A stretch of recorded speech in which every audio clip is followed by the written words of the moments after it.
Hello everyone, welcome to the Sky High Academy. Guys, पिछले वीडियो में हमने बात की थी कि कैसे अमेरिका और सोवियत संघ अब तक मित्र राष्ट्र थे द्वितीय विश्व युद्ध तक, लेकिन बाद में कुछ ऐसा हुआ कि वो मित्र राष्ट्र आपस में ही लड़ने लग गए। अमेरिका और सोवियत संघ में तनाव पैदा हो गया। ये जो लड़ाई थी ये दिखाई नहीं देती, ये बस मन में रहती है। ऐसी लड़ाई जो बस आपके मन में हो, आप सामने वाले से नफरत करते हैं, वो आपसे नफरत करता है, शीत युद्ध कहलाता है। अब हम शीत युद्ध को समझेंगे, इसकी परिभाषा लिखेंगे। तो शीत युद्ध अमेरिका और सोवियत संघ के बीच हुआ। अमेरिका की विचारधारा पूंजीवादी, सोवियत संघ की विचारधारा साम्यवादी थी। जैसा कि मैंने आपको पिछली वीडियो में बताया है कि शीत युद्ध द्वितीय विश्व युद्ध के बाद शुरू हुआ है, क्योंकि द्वितीय विश्व युद्ध तक तो अमेरिका और सोवियत संघ दोनों मित्र राष्ट्र थे। तो जब भी आप आंसर की शुरुआत करें, आप लिखेंगे द्वितीय विश्व युद्ध के बाद। इसके अलावा कुछ और महत्वपूर्ण पॉइंट हैं जिससे हम शीत युद्ध को समझ सकते हैं। जैसे पहला पॉइंट आप देख पा रहे हो, विचारधाराओं में मतभेद।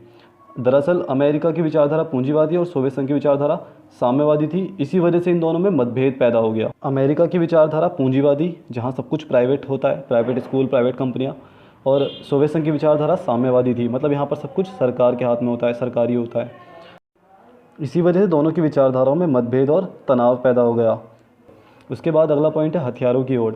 अब दोनों महाशक्तियां अपने आप को शक्तिशाली बनाना चाहती थी, इसी वजह से अमेरिका और सोवियत संघ हथियारों की होड़ में लग गए, अपने हथियार बनाने लगे। अगला पॉइंट है तनावपूर्ण स्थिति। अब हथियारों की होड़ की वजह से इनमें तनाव पैदा हो गया। अब शीत युद्ध को हम अप्रत्यक्ष युद्ध भी कहते हैं, मतलब जो युद्ध दिखाई नहीं देता, केवल मन में चलता रहता है। उदाहरण के लिए, आप अपने सामने वाले से नफरत करते हैं, ना आप उसे मार रहे ना वो आपको मार रहा, तो ऐसा युद्ध जो बस मन में चल रहा है, मन में दिल कर रहा है उसे मारने का, वही क्या है, अप्रत्यक्ष युद्ध। इसे हम ये भी कह सकते हैं कि जब युद्ध होने की आशंका हो, उम्मीद हो कि युद्ध होगा लेकिन युद्ध ना हो सके, तो वही क्या है, शीत युद्ध है। तो शीत युद्ध को अपरोध की स्थिति भी कहते हैं। अपरोध की स्थिति का भी अर्थ यही होता है कि जब सामने वाला बराबर ताकत रखता हो, तो हम भी उसे नहीं मारेंगे, वो हमें नहीं मारेगा, क्योंकि हमें बराबर ताकत है, हमें भी डर है कि हम हार जाएंगे। तो ऐसी ही स्थिति को अपरोध की स्थिति कहते हैं। तो अब इन सभी बिंदुओं को उठाकर, इन सभी पॉइंट्स को उठाकर आप शीत युद्ध की एक अच्छी परिभाषा लिख सकते हैं। मैंने भी इन्हीं पॉइंट्स को उठाकर एक शीत युद्ध की अच्छी परिभाषा लिखने की कोशिश की है। आई होप आप भी अपनी खुद की एक अच्छी परिभाषा बना सकें। तो वो परिभाषा है, द्वितीय विश्व युद्ध के बाद अमेरिका और सोवियत संघ के बीच विचारधाराओं में मतभेद की वजह से जो तनाव पैदा हुआ, उसे ही शीत युद्ध कहते हैं।